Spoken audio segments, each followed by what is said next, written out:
अस्सलामुअलैकुम।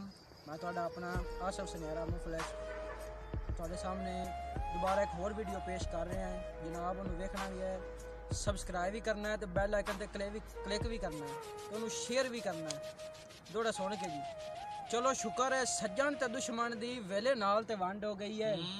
लथे मगरू मैंने खलकत दे हौली फिकर दी पंड हो गई है।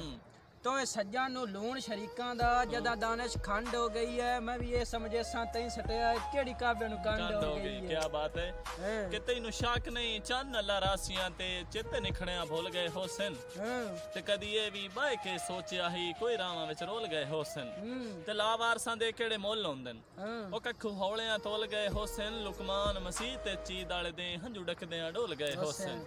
आंदा कि चंगी गत्ती आई बाजी कीरियां नूं अगे खेड आई सावें सावें तेरी ढोल असलीयत दिस गई है भावें जितने ही रूप वटावे ते मैं कायम अपनियां कीतियां ते मेरा सिर लाए जावे भावें जिवें तू आना इंज कोई ना होनी बन रुस्तम घोड़ा छावे। क्या बात के लात बोए ते ला ने तशाई नौ रानी ते मेरा सज्जन जवाल भी होंदे कदी जुल्फी तंगियां होंदियां हन ते कई डांग खुशहाल भी होंदे ते सारे लगदे साहब जगीर नहीं होंदे विच कुछ कंगाल भी होंदे ठुड्डा वेख के मार बे तकियां दा झुलियां विच लाल भी होंदे।